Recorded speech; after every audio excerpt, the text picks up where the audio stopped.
So welcome back friends, this is your educator Harsh Shrivastava. तो friends, आज हम करने वाले हैं अपने चैप्टर नंबर 1 फिजिक्स के इलेक्ट्रिक चार्जेस एंड फील्ड्स के कुछ इंपॉर्टेंट PYQs। आज हम देखेंगे बहुत सारे इंपॉर्टेंट PYQs जो कि एग्जाम में आने के बहुत ज़्यादा चांसेस है। मैंने क्वेश्चन को छाट के यहाँ पे लाया हुआ है। इसके पहले मैंने बहुत सारे चैप्टर्स कराए हैं, मैंने अलग से प्लेलिस्ट बना के रखी हुई है, आप जा करके देख सकते हो। यहाँ पे भी मैं डिस्क्रिप्शन में प्लेलिस्ट को दे दूंगा ताकि आपको ढूंढने में कोई प्रॉब्लम ना हो, कोई समस्या ना हो। चलिए शुरू करते हैं अपने क्वेश्चन के साथ, ठीक है। तो क्वेश्चन नंबर 1 हमारे पास क्या कह रहा है? An electric shock is experienced on opening the door of a car due to. तो इलेक्ट्रिक शॉक लग रहा है अगर आप कोई कार का डोर खोल रहे हो तो किस वजह से? हीटिंग ऑफ कार इंजन अगर में हीट होगा तो उसे शॉक थोड़ी लगेगा, उससे तो आपको क्या नाम है, जलेगा ना, जलन होगी। डिस्चार्ज ऑफ इलेक्ट्रिक चार्ज, तो डिस्चार्ज ऑफ इलेक्ट्रिक चार्ज बोला तो ये थोड़ा मुझे सही लग रहा है। मोशन ऑफ कार के मोशन से शॉक थोड़ी लगता है, तो यही option number B is your correct answer. Simple सा क्वेश्चन था, हलवा क्वेश्चन था। इस पहला स्टार्टिंग मैंने इसीलिए हलवा क्वेश्चन किया ताकि आपका कॉन्फिडेंस लेवल इंक्रीज हो। आगे देखते हैं ये कौन सा क्वेश्चन है। क्वेश्चन नंबर 2 है ये आपका, एक सेकेंड।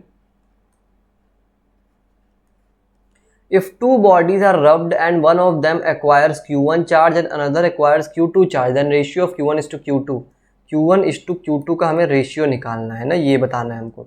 तो पता है अगर दो बॉडीज को हम लोग रब्ड करते हैं तो क्या होगा, दोनों में हमारे पास चार्जेस ट्रांसफर होंगे। चार्जेस ट्रांसफर होंगे तो दोनों में जो चार्जेस रहेंगे वो इक्वल हो जाएंगे और अपोजिट हो जाएंगे, एक्वायर कर जाएंगे। तो इक्वल और अपोजिट हो जा रहा है तो इसमें क्या होगा, एक में चार्ज, एक में 1 होगा, दूसरे में -1 हो जाएगा। तो इसमें ऐसा ऑप्शन कौन सा दिख रहा है, 1 और -1 वाला? That is option number C is your correct answer. एक सेकेंड, समझ में आ गया question? Question number 3, question number 2। आते हैं अपने क्वेश्चन नंबर 3 की तरफ। इन चार्जिंग बाय इंडक्शन, अब सबसे पहले इंडक्शन होता क्या है, इस क्वेश्चन को समझने से पहले इंडक्शन क्या होता है। इंडक्शन बेसिकली आपका क्या होता है कि दो आपकी मेटेलिक सरफेसेस हैं, दो मेटेलिक ऑब्जेक्ट्स है, दोनों को हमने साथ में रखा है, ऐसे जोड़ दिया। दोनों में क्या होगा, चार्जेस का ट्रांसफर होगा। चार्ज का ट्रांसफर होगा दोनों में, जब वो दोनों एक दूसरे के कांटेक्ट में रहेंगे तो उस टाइम पे ट्रांसफर ऑफ चार्ज होता है। Body to be charge must be an insulator. जो बॉडी चार्ज होगी, मान लीजिए इस बॉडी में हमने इलेक्ट्रॉन्स हैं और इससे इस बॉडी को, ये वाली बॉडी को चार्ज कर रहे हैं, तो जो बॉडी चार्ज होगी इंसुलेटर रहेगी। तो ऐसा नहीं हो सकता, इंसुलेटर तो नहीं होगा, दोनों बॉडीज मेटल होती हैं, कंडक्टर वाली होती हैं। Bodies to be charge must be semiconductor, नहीं, bodies to be charge must be conductor, yes. तो option number C is your correct answer. देख लेते हैं आंसर, हाँ आंसर ठीक है, option number C is your correct answer. समझ में आ गए? सब छोटे छोटे क्वेश्चन है, आते रहते हैं, अक्सर पूछते रहते हैं। कॉन्सेप्ट वाइज क्वेश्चन देखिए, एक बार जान लीजिए, 1 घंटे का आपके पास समय रहता है तो उसमें बहुत ज़्यादा कैलकुलेशन वाले क्वेश्चन वो लोग नहीं देंगे। सिंपल देंगे भी तो सिंपल कैलकुलेशन में मेनली वो लोग क्वेश्चन देते हैं जो कॉन्सेप्ट पे, आपका जो कॉन्सेप्ट पकड़े वो क्वेश्चन ज़्यादा देते हैं वो लोग। और क्वेश्चन अगर देंगे भी आपके ये न्यूमेरिकल ज़्यादा सोल्यूशन वाले क्वेश्चन तो बहुत छोटे छोटे कैलकुलेशन, नॉर्मल माइनर कैलकुलेशन रहेंगे, आप देख भी सकेंगे, अभी आएगा कैलकुलेशन वाला भी। अब आता है क्वेश्चन नंबर 4 की ओर। क्वेश्चन नंबर 4 हमारे पास क्या कह रहा है? The Coulomb's law is based on the assumption that charges are treated as. अब हमें बताना है कूलम्स लॉ में कौन से असम्पशन में चार्जेस हमारे पास क्या ट्रीट होते हैं, पॉइंट चार्जेस ट्रीट होते हैं। क्या ट्रीट होते हैं? पॉइंट चार्जेस ट्रीट होते हैं, ना पॉजिटिव चार्ज, नेगेटिव चार्ज भी नहीं, न्यूट्रल चार्ज भी नहीं, पॉइंट चार्जेस ट्रीट होते हैं कूलम्स लॉ में हमारे पास, ठीक है। तो ये था ऑप्शन नंबर डी। आते हैं अपने क्वेश्चन नंबर 5 की ओर। अब ये क्वेश्चन देखिए, आपको थोड़ा कॉन्सेप्ट समझेगा, इस टाइप के क्वेश्चन अक्सर आते रहते हैं ग्राफ वाले क्वेश्चन एग्जाम में। Force between two charges varies with distance between them as. अब हमें पता है कि फोर्स और डिस्टेंस का रिलेशन क्या होता है, F is inversely proportional to 1/r का स्क्वायर। ये आपका रिलेशन होता है फोर्स और डिस्टेंस के बीच में, इनवर्सली प्रोपोर्शनल। तो जैसे जैसे अगर हम लोग डिस्टेंस को बढ़ाएंगे तो यहाँ पे फोर्स हमारे पास घटेगा। अगर इसके हिसाब से देखा जाए तो डिस्टेंस जितना जितना हम लोग बढ़ाएंगे उतना ही हमारे पास F जो है क्या घटेगा। उस हिसाब से देखा जाए आपका क्या बनेगा, इसमें क्या हो रहा है, इसमें हम लोग क्या बोले, जैसे जैसे डिस्टेंस बढ़ा रहे हैं F भी बढ़ रहा है, तो ये तो गलत है। इसमें क्या हो रहा है, सीधे घट रहा है, तो ये भी गलत है, आपका बी वाला भी सही नहीं है। और इसमें भी क्या हो रहा है, इसमें बढ़ रहा है, तो ये भी नहीं होगा। एक ही ऑप्शन दिख रहा है, ऑप्शन नंबर सी, जिसमें कि डिस्टेंस बढ़ रहा है तो फोर्स आपका घट रहा है। तो option number C is your correct answer. उम्मीद ये क्वेश्चन समझ में आएगा। इस टाइप के क्वेश्चन हमेशा एग्जाम में आते हैं, इसलिए ध्यान रखिएगा, अच्छे सुनिए इसको। क्वेश्चन नंबर 6 पे आते हैं अपने। क्वेश्चन नंबर 6 क्या कह रहा है, if point charges Q1 is equal to 2 × 10⁻⁷ coulomb and Q2 is equal to 3 × 10⁻⁷ coulomb are at 30 centimetre, find the electrostatic force between. अभी ये सॉल्विंग वाला थोड़ा सा आ गया। अभी क्या कहे, इसमें दिया हुआ है Q1 की वैल्यू हमारे पास दी हुई है। क्या है Q1 की वैल्यू हमारे पास 2 × 10⁻⁷ कूलम। Q2 की वैल्यू कितनी दी हुई है हमारे पास 3 × 10⁻⁷ कूलम। और ये क्या बोला, सेपरेशन डिस्टेंस D दिया हुआ है। D की वैल्यू क्या होगी 30 सेंटीमीटर, मतलब इसको अगर मीटर में कन्वर्ट करेंगे तो 30 × 10⁻⁻2 मीटर्स। तो अब हम लोग लगाएंगे फॉर्मूला अपना। इसमें हम लोग कौन सा फॉर्मूला लगाएंगे, आपका इलेक्ट्रोस्टैटिक फोर्स वाला फॉर्मूला लगाएंगे। F इज इक्वल टू के Q1 Q2 अपॉन में R का स्क्वायर। ये फॉर्मूला आप जानते ही होंगे। F इज इक्वल टू के Q1 Q2 अपॉन में R का स्क्वायर। ये D क्या है आपका, R है डिस्टेंस। K की वैल्यू क्या होती है 9 × 10⁸ होती है। K की वैल्यू 9 × 10⁸ होती है आपकी K की वैल्यू। उसके बाद Q1 की वैल्यू क्या होती है हमारे पास 2 × 10⁻⁷ कूलम Q1 की value.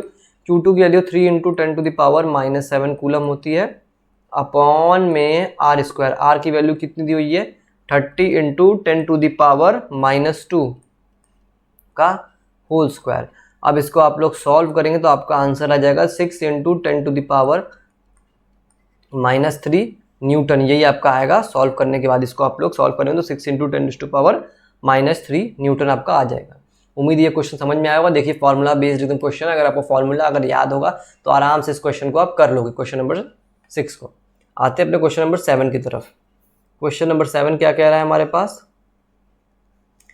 if for two charges Q1 Q2 if force between them for some separation in air is F then force between them in medium of permittivity epsilon will be। तो क्या बोल रहा है कि दो charges हमारे पास दिए हुए हैं Q1 Q2 दिए हुए हैं चार्जेस। अब दोनों के बीच का फोर्स क्या है एयर में फोर्स इन एयर की अगर हम लोग बात करें तो कितना दिया हुआ है। फोर्स इन एयर का आपका फॉर्मूला क्या होता है, एक सेकंड, फोर्स इन एयर में आपका फॉर्मूला हो जाएगा 1/4πε0 Q1 Q2 अपन में R स्क्वायर। एयर का फॉर्मूला 1/4πε0 Q1 Q2 अपॉन में R का स्क्वायर। ठीक है, फोर्स इन एयर इतना है। अब अगर में हम लोग इसमें क्या एप्सिलॉन क्या है, जिसमें कि एप्सिलॉन नॉट हमारे पास क्या परमिटिविटी ऑफ फ्री स्पेस है। एप्सिलॉन नॉट हमारे पास परमिटिविटी ऑफ फ्री स्पेस है। ठीक है, परमिटिविटी, एक सेकेंड,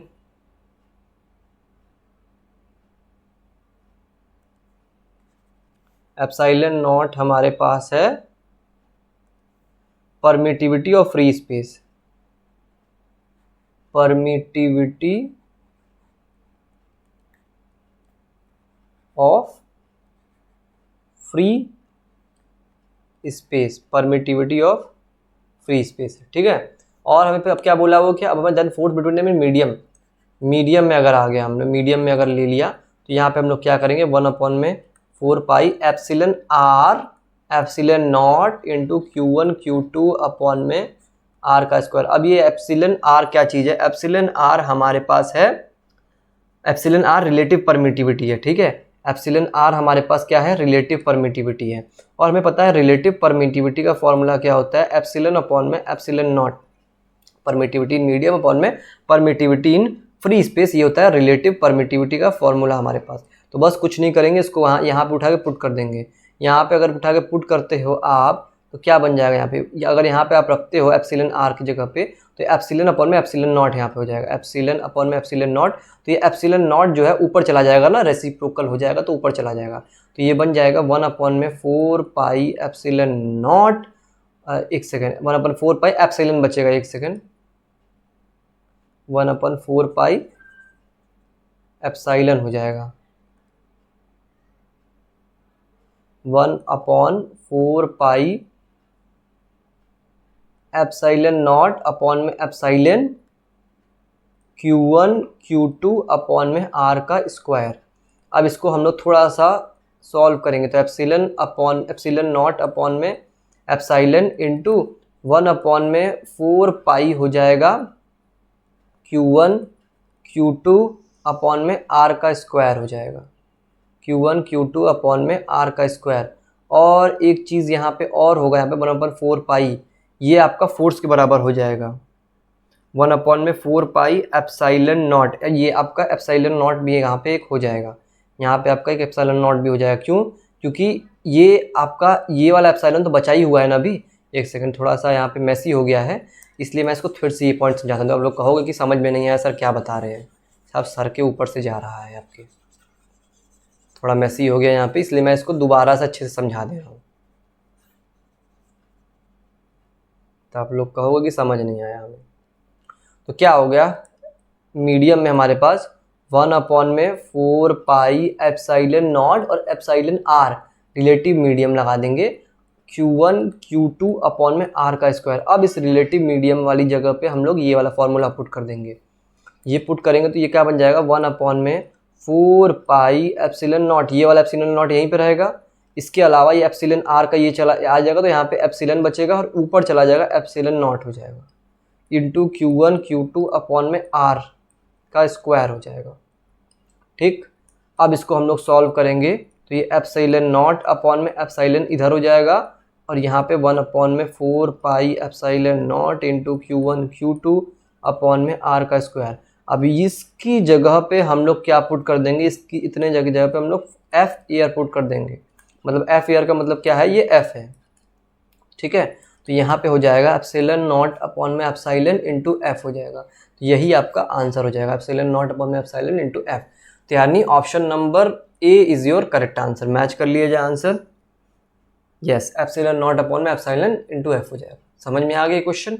उम्मीद है ये क्वेश्चन आपको समझ में आ गया होगा यार मर्दवा, एकदम इजी क्वेश्चन है। का आप लोग बोलते रहते हो यार, सब समझ में आ रहा है, काहे परेशान हो रहे हो, सब बता तो रहा हूँ। Electric field at a point is, आप किसी पॉइंट पे हमारे पास इलेक्ट्रिक फील्ड पूछा हुआ है, ठीक है, ऑलवेज कंटिन्यूअस, किसी पॉइंट पे इलेक्ट्रिक फील्ड हमेशा कंटिन्यूअस होती है, ये बात तो ठीक है। और ऑप्शन देखते हैं, continuous if there is no charge at that point, continuous तभी रहेगा जब वहाँ पे कोई चार्ज ना हो। Continuous if there is a charge at that point, continuous तब रहेगा जहाँ वहाँ पे कोई चार्ज रहेगा। कंटिन्यूअस भी रहेगा जब तक वहाँ पे कोई चार्ज ना हो। तो कब रहेगा, अगर में हमारे पास कंटिन्यूअस रहता है किसी पॉइंट पे, और अगर बीच में कोई पॉइंट आ जाए तो फिर वहाँ से कंटिन्यूटी बिगड़ जाएगी, टूट जाएगा। वहाँ पे बीच में कोई पॉइंट तो इसका अलग अपना चार्ज हो जाएगा ना, अपना अलग इलेक्ट्रिक फील्ड लाइन हो जाएगी ना। तो जब तक यहाँ पे कोई चार्ज बीच में ना आ जाए, इस पॉइंट के बीच, ये पॉइंट की वजह से जो इलेक्ट्रिक चार्ज है, इलेक्ट्रिक फील्ड बन रही है, उसके बीच में जब तक कोई एक एक्स्ट्रा पॉइंट ना आ जाए तब तक वो कंटिन्यूअस रहेगा। तो क्या हो जाएगा ऑप्शन हिसाब से देखा जाए तो continuous if there is no charge at that point, अगर कोई चार्ज वहां पे नहीं होगा तो 9 का B is your correct answer. ठीक है, समझ में आ गया आपको? ये आपका क्वेश्चन नंबर 8 है, ये आपका क्वेश्चन नंबर 8 है। आगे बढ़ते हैं। When the charge of a body becomes half, the electric flux, ये आधा थोड़ा सा मिसप्रिंट हो गया है, इलेक्ट्रिक फील्ड लिखा है यहाँ पे, द इलेक्ट्रिक फील्ड बिकम्स, एक सेकेंड, हाँ ये है यहाँ पे इलेक्ट्रिक फील्ड है यहाँ पे, ठीक। When the charge of a body becomes half, the electric field becomes, ये फॉर्मूला आपको पता है, E इज इक्वल टू क्या होता है, KQ अपॉन में R का स्क्वायर। यहाँ पे इलेक्ट्रिक फील्ड जो है, कैपिटल E जो है, ये इलेक्ट्रिक फील्ड को दिखा रहा है, K आपका वो है कांस्टेंट है, Q आपका चार्ज और R स्क्वायर डिस्टेंस है। तो when the charge of a body becomes half, the electric field become, तो अगर चार्ज जो है बॉडी का हाफ हो जाएगा, तो Q/2 ले लें हम लोग, तो ये पूरा पूरा क्या बन जाएगा, 1/2 KQ अपॉन में R का स्क्वायर। तो ये बन जाएगा 1/2 टाइम्स ऑफ E बन जाएगा, E डैश की वैल्यू। तो मतलब ये हाफ हो जाएगा, आपका जो E रहेगा वो भी हाफ हो जाएगा। समझ में आएगा? सिंपल सा हलवा क्वेश्चन था यार, कोई दिक्कत नहीं। आगे बढ़ते हैं। Two field lines can never cross each other because, दो फील्ड लाइन आपकी कभी भी क्रॉस नहीं करती हैं। क्यों, ऐसा क्यों होता है? Field lines are closed curves, ये थोड़ा ठीक लग रहा है, क्लोज्ड कर्व्स तो होती है, लेकिन और देखते हैं। Field lines repel each other, नहीं, फील्ड लाइन जरूरी नहीं कि रिपेल ही करे, ऐसा जरूरी नहीं है, कर भी सकते नहीं भी कर सकते। Field lines crowded only near the charge, ऐसा नहीं है, चार्ज से थोड़ा दूर भी फील्ड लाइन्स रहती हैं। Field lines has the unique direction at each point, ये थोड़ा सबसे परफेक्ट आंसर लग रहा है। यूनिक डायरेक्शन हर एक पॉइंट पे, मान लीजिए कोई पॉइंट चार्ज है, उससे अगर आपका कोई फील्ड लाइन मान लीजिए ऐसे से बन रहा है, फील्ड लाइन्स कैसे बनती है, इसी टाइप से बनती है ना, कुछ फील्ड लाइन्स मान लीजिए ऐसे से बन रही हैं आपकी, अगर आपका चार्ज आएगा तो हर एक पॉइंट पे आपका एक स्पेसिफिक डायरेक्शन रहेगा। एक स्पेसिफिक डायरेक्शन रहेगी। मैंने एग्जांपल दिया है, ऐसा ही होता नहीं है, जरूरी नहीं आप ये बोल दीजिएगा कि सर ने गलत बताया, पॉइंट चार्ज के थ्रू ऐसा होता है, ये नहीं। ये मैंने एक एग्जांपल दिया है। मान लीजिए कोई ऐसा पॉइंट चार्ज हो, वहाँ से मान लीजिए ऐसे इलेक्ट्रिक कोई भी पार्टिकुलर आइटम हो, इलेक्ट्रिक फील्ड लाइन्स यहाँ से निकल रही हो, तो हर एक पॉइंट पे एक अलग अलग डायरेक्शन होता है इसका, हर पॉइंट पे एक अलग डायरेक्शन होता है, हर पॉइंट पे एक अलग डायरेक्शन होता है, unique direction at each point. तो option number D is your correct answer. ये क्वेश्चन नंबर कौन सा था आपका? ये आपका 9th क्वेश्चन है, ये आपका 10th क्वेश्चन है। नेक्स्ट क्वेश्चन पे आते हैं। The ratio of electric field on the axis and at equator of electric dipole will be. तो ratio of electric field on the axis, axis पे और इक्वेटर पे क्या होता है? तो पता है ई एक्सिस अपॉन में ई इक्वेटर पे क्या होता है? एक्सिस पे आपका फॉर्मूला होता है 2p divided by 4 pi epsilon naught r का क्यूब होता है आपका, ये होता है आपका एक्सिस पे फॉर्मूला।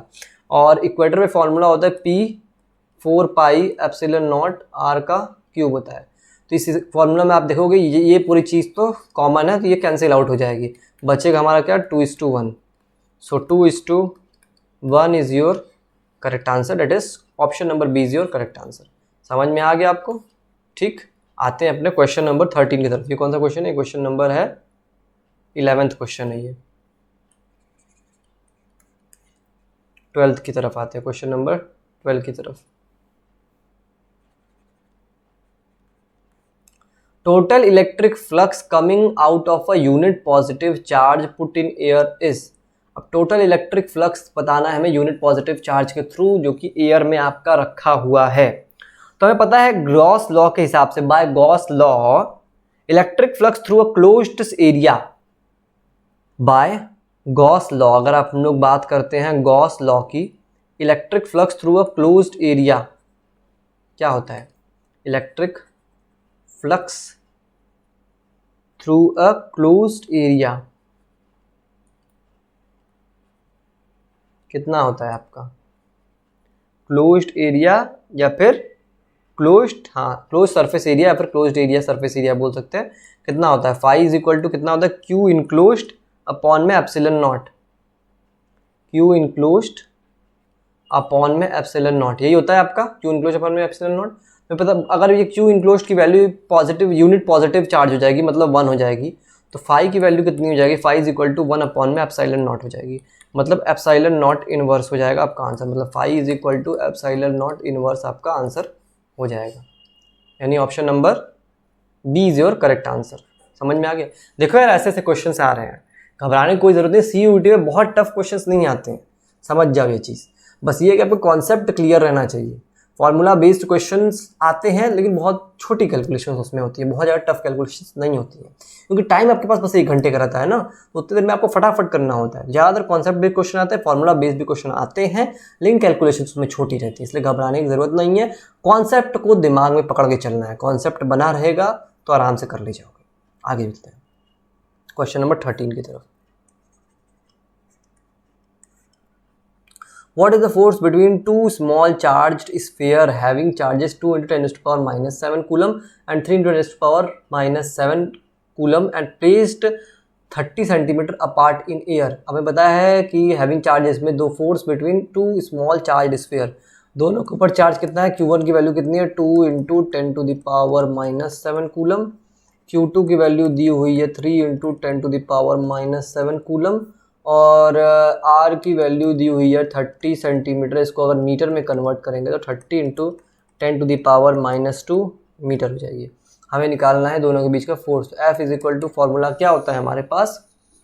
फॉर्मूला क्या होता है हमारे पास? F is equal to 1/4 K Q1 Q2 upon में R का square, K Q1 Q2 upon में R का स्क्वायर। K की वैल्यू कितनी होती है हमारे पास?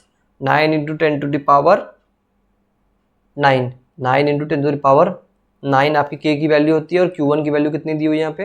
2 × 10⁻⁻7 दी हुई है, इंटू Q2 की वैल्यू 3 × 10⁻⁻7 कूलम, अपॉन में आर का स्क्वायर, आर कितना 30 इंटू 10⁻²। अब इसको सॉल्व आपको करना होगा खुद, मैं कर देता हूँ, आप लोग नहीं तो कहोगे सब का सब हम ही लोग के सारे छोड़ दिए हो।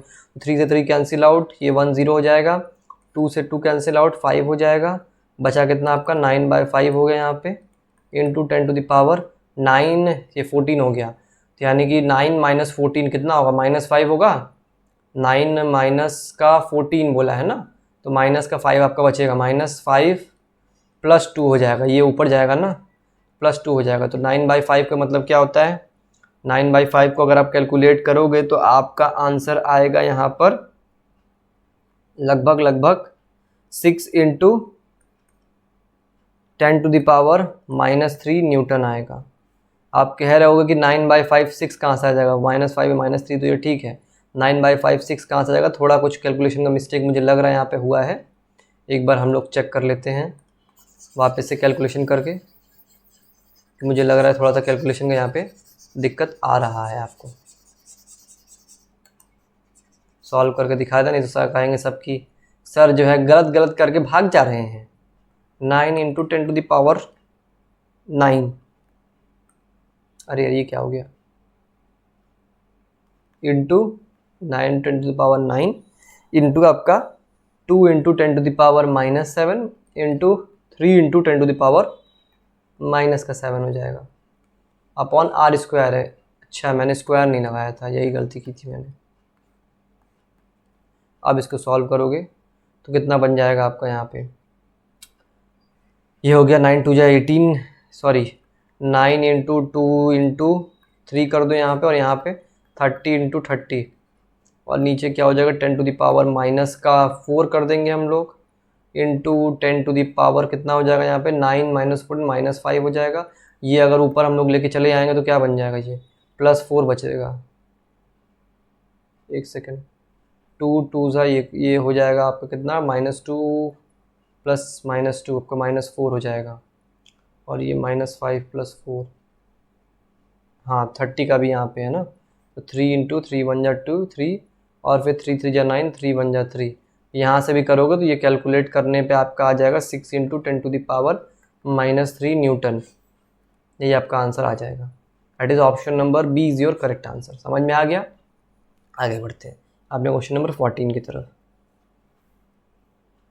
क्या है question number 14, a point charge of 2 microcoulomb is at the center of a cubic Gaussian surface of 9 cm on edge. What is the net electric flux through the surface? अब net electric flux हमें बताना है इस surface से कितना जाएगा हमारे पास। तो हमारे पास क्या क्या दिया हुआ है, सबसे पहले Q = कितना दिया है 2.0 माइक्रोकूलम, इसको कूलम में चेंज करेंगे तो 2 इंटू 10⁻⁻6 कूलम हो जाएगा। और गॉसियन सरफेस कितना दिया है, is at the centre of a Gaussian surface Q upon में ε0 दिया हुआ 9 centimetre on edge. What is the net electric flux, flux का फॉर्मूला क्या होता है, Q इनक्लोज्ड अपॉन में ε0। Q इनक्लोज्ड की वैल्यू कितनी है 2 इंटू 10⁻⁻6 कूलम है, और ε0 की वैल्यू आपके पास क्या होती है 8.85 10⁻⁻12 होती है। ε0 की वैल्यू 10⁻⁻12, इसको आप करोगे सॉल्व तो आंसर आपका कितना आ जाएगा हमारे पास, लगभग आपका आएगा 2.26 इंटू 10⁻5 न्यूटन मीटर स्क्वायर पर कूलम, ये आपका आंसर आएगा। और इसको अप्रॉक्सीमेट करेंगे यहाँ पे, क्योंकि 2.26 तो कुछ आंसर है नहीं, इसको थोड़ा सा अप्रॉक्सीमेट करेंगे तो 2 इंटू 10⁻5 न्यूटन मीटर स्क्वायर पर कूलम आपका आंसर होगा, 2 इंटू 10⁻5 न्यूटन मीटर स्क्वायर पर कूलम। ये आपका option number D is your correct answer. ठीक है, आगे बढ़ते हैं, बस खत्म। तो यही था आज का कारवां, यही था आज के लिए, तो बस इतना ही। ऐसे ही हमारे साथ बने रहिए ताकि आपको ऐसे ही सेशंस मिलते रहें, और एग्ज़ाम्स आपका बहुत नज़दीक आ चुका है, लगभग जब कभी भी डेट शीट आपकी आ सकती है, जल्दी ही आपका एग्ज़ाम भी आने वाला है, तो अच्छे से पढ़ाई करिए। और सबसे बड़ी बात, इस समय क्या दिक्कत है, इस समय क्या आपको संभाल के रखना है, डिमोटिवेट नहीं होना है, बहुत बच्चे इस समय ऐसे होंगे जिनका कुछ मतलब उनको लग रहा होगा ऐसा कि उनका कुछ प्रिपेयर नहीं है, कुछ नहीं हुआ है। ऐसा नहीं सोचना है, बस PYQs वगैरह अब लास्ट का समय है, पूरा पूरा सिलेबस पढ़ने के चक्कर में नहीं है। अब ज़्यादातर वन शॉट वीडियोस का देखिए, जैसे बहुत सारे यूट्यूब मेरा चैनल को देखिए, मेरे चैनल पे वन शॉट वीडियोस पड़े हुए हैं, नहीं तो और किसी चैनल पे भी जाकर देख सकते हैं, जो कि कम समय में ज़्यादा कुछ कवर करा सके। मान लीजिए 10-10, 11-11 घंटे का वो लोग लाइव सेशंस ले रहे हैं, तो उसको अगर आप देख सको तो पूरा 10-11 घंटे में पूरा रिविजन कराया हुआ है। मेन क्रक्स जो है चैप्टर के वो लोग उन्होंने बताया है। वो भी आपको अगर देखने में थोड़ी प्रॉब्लम हो रही है तो अब ज़्यादातर PYQs लगाओ इस समय, कुछ नया करने की ज़रूरत नहीं है। इसमें सबसे बेनिफिट वही जो यूट्यूबर्स करा रहे हैं, अलग अलग यूट्यूब चैनल वाले, वही आज जाके कर सकते हो, आपको बताने की ज़रूरत नहीं है। बहुत सारे चैनल्स हैं, मेरे चैनल से भी देख सकते हो, तो कहीं और भी आपको अगर मैं अच्छा समझ में आ रहा है तो वहाँ जाके देख सकती हो। सबसे बड़ी बात, घबराना नहीं है इस टाइम, बिल्कुल काम रहना है। अगर आप घबराओगे इस समय तो बहुत ज़्यादा प्रॉब्लम हो जाएगी, क्योंकि अगर आपकी हेल्थ बिगड़ गई एक बार तो आपको बहुत प्रॉब्लम होगी। देखिए मैं एक चीज़ बता दूं, जो टॉपर भी होता है उसको भी डर लगा रहता है कि उसका ये नहीं प्रिपेयर है, वो नहीं प्रिपेयर है। क्या पता आप ही वो टॉपर हो लेकिन आपको पता ना हो ये चीज़। घबराना नहीं है, तो तबीयत खराब होने की वजह से सब कुछ बिगड़ जाएगा। नर्वस नहीं होना है, एंजाइटी को दूर रखना है, पानी वानी पीजिए अच्छे से, मस्त रहिए, थोड़ा बहुत एक्सरसाइजेज वगैरह कीजिए, थोड़ा इस दिन में मतलब पढ़ाई के साथ साथ 1 घंटे अपना कुछ खेलने के लिए निकालिए, नहीं तो एक्सरसाइज वगैरह थोड़ा बहुत करिए, माइंड को रिलैक्स रखिए। तबीयत खराब हो गई तो बहुत प्रॉब्लम हो जाएगा। ठीक है, तो आज के लिए इतना ही रखते हैं, मिलते हैं अगले सेशन में चैप्टर नंबर 2 के साथ। तब तक लिए bye bye, thank you, take care, all the best.